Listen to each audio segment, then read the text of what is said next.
Assalamualaikum, bersama saya Ain. Okey, so seperti yang dijanjikan, saya janji kita akan bawa banyak projek kan. Ini salah satu projek yang kita ada, iaitu dekat Batu Berendam. So apa yang menarik kat Batu Berendam ni, yang bestnya kawasan dia matang, lepas tu dia strategik dekat dengan sekolah, masjid, kedai makan, semua tempat bahagian mat, macam kedai-kedai runcit semua ada.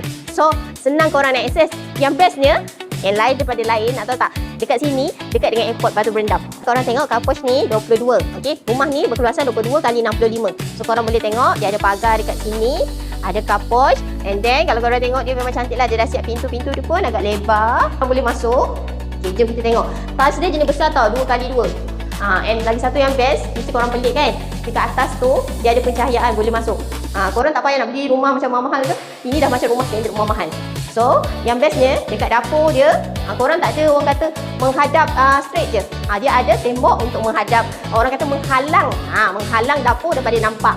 So, korang boleh letak dekat sini ruang tamu, lepas tu meja makan. Lepas tu kalau korang nak tengok bilik tak? Okey, jom kita pergi bilik dulu sebelum pergi dapur. Okey, yang ni bilik pertama. Okey, kalau korang tengok bilik pertama kat belakang ni, dia jenis apa tu? Tingkap dia besar lah. So memang cahaya luar tu boleh nampak. So korang tak payah nak reno dah apa. So tempat ni boleh letak katil queen, katil king, katil apa saja pun boleh, tak ada masalah. Lepas tu kat sini dia ada toilet. Toilet dia dah fully touch tau. Toilet dia pun besar. Okey, macam mana yang korang tengok, itu yang korang akan dapat.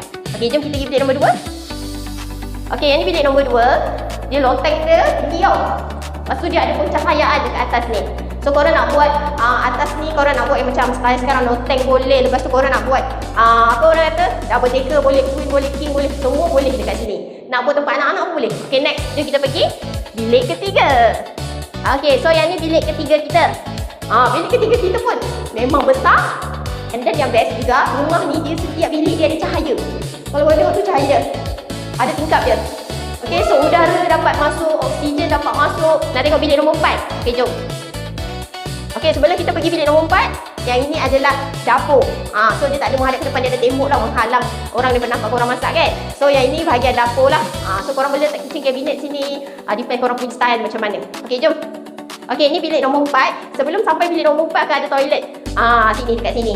Toilet sama juga, fully touch. So dia dekat ada 2 toilet dekat sini. Okey, jom. Okey, yang ini bilik keempat. Bilik keempat ni dia kecil sikit, tapi korang boleh letak apa tu, single, katil single. Lepas tu korang boleh buat meja solat. Lepas tu dia pun ada cahaya. So bolehlah korang ada oksigen. Orang kata masuk je rumah tu rasa macam ada nur macam tu. So dekat sini, okey, rumah ni ada 4 bilik, 2 bilik air. And the best, belakang dia pula, korang boleh buat laundry area. Ataupun korang boleh, orang kata apa, nak sedia baju semua belakang boleh. So kalau korang nak letak pagar pun